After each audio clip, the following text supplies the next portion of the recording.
The man.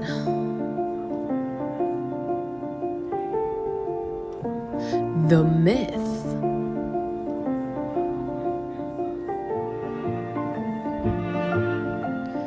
The legend. Okay, so some character traits of Dad is he is funny, smart, deep, handsome, family-oriented, quick-witted, loyal, compassionate, hardworking, relentless, competitive, goofy, creative, intuitive, beautiful eyes, he has beautiful eyes, athletic, strong, tough, and he's a fantastic father. Aww. So early life, I have a lot of fantastic memories. I would say I remember one of my earliest memories was Dad getting home from Domino's. Taylor and I were really young. I think we were like maybe 3. And every day he'd come home and we'd go, Dad, did you get fired? Because we literally thought it meant someone like lit you on fire, which we thought was hilarious, which now in hindsight, I'm like, I don't know how we thought that was funny. But, and then finally I remember him saying one point, like he'd always laugh along with it because we thought it was so funny. And one day he's like, guys, just so you know, it's not a nice thing to ask people that. And then we're like, oh, sorry. And then one of my strong memories, like when I say early days, this is like when Taylor and I were below the age of 5. The turd story. This was the first moment that I had ever felt the human emotion of disgust in my whole life. Dad, with his goofy sense of humor, took all of the Play-Doh we had played with and gunked it all together. Or maybe Taylor and I had done it, I don't know. But it was shaped like a turd. And Dad was standing up and put it behind himself and goes, ah! And all of a sudden I see this giant, like, colorful turd drop between his legs. And I was maybe 3, and I remember feeling so grossed out. I will never forget that. Like, the first human emotion of being grossed out was thankfully happening because of something goofy my dad did, but yeah.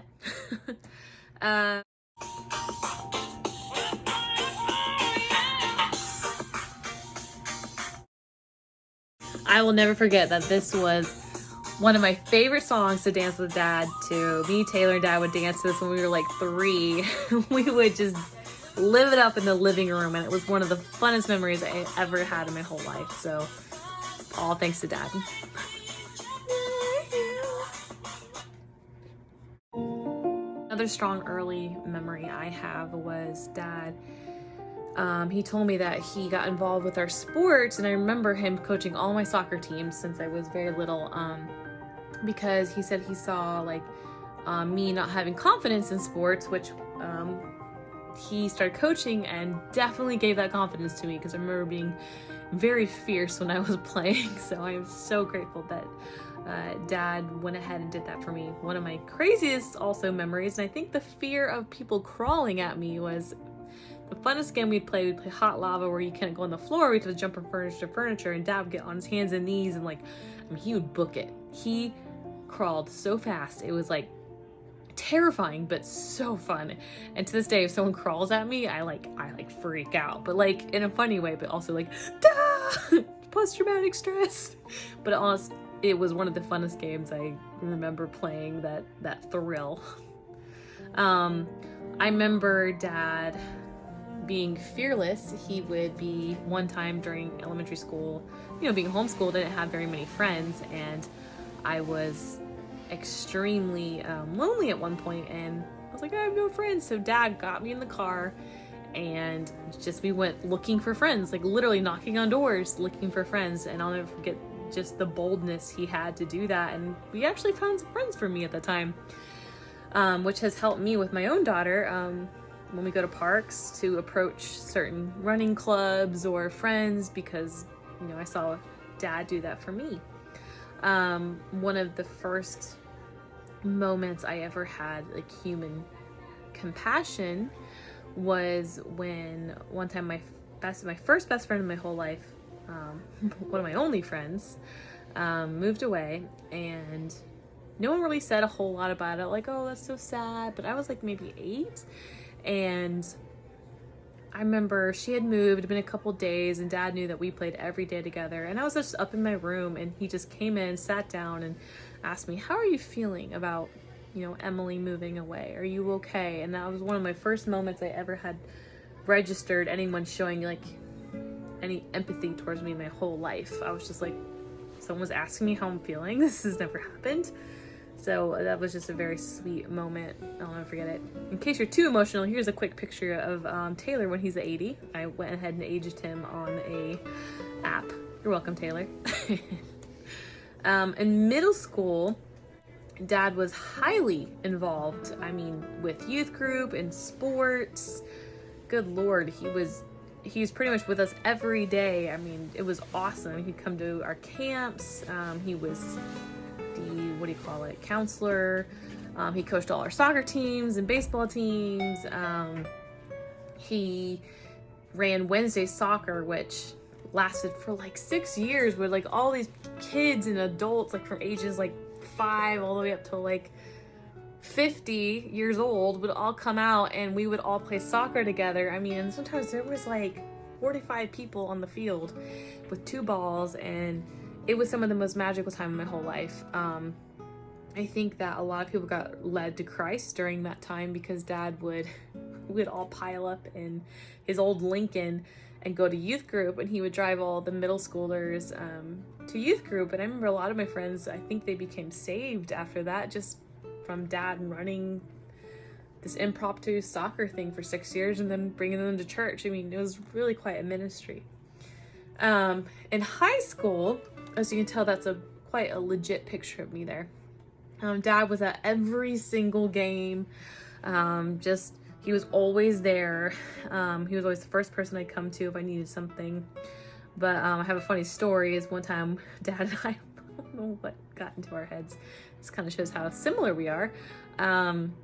We were at an Olive Garden. I think I was 16, and everyone went inside, and Dad and I, like, I don't know, always stayed back.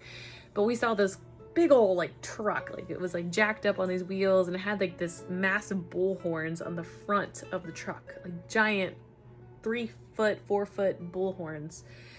And Dad was like, it'd be so funny. I'm like, what? He's like, if we put underwear on it. And I was like, yeah. So we ripped off, like, we kept our pants on, but pulled our underwear up, ripped it off our bodies, which kind of hurt. I was like, this is gonna be worth it.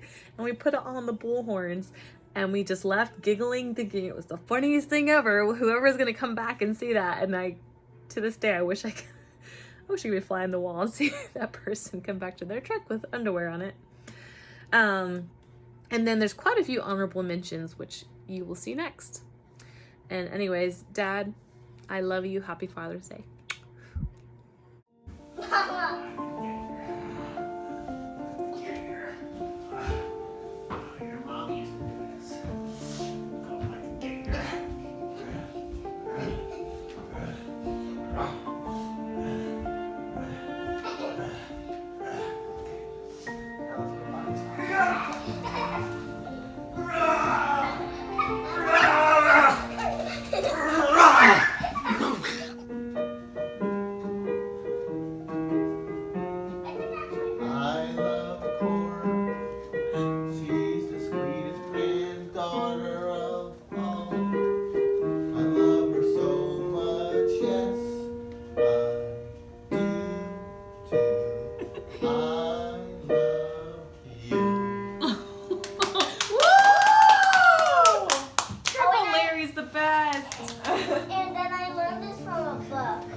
Set. Go. Give me your attention, baby. Set. Go. Give me your attention, baby.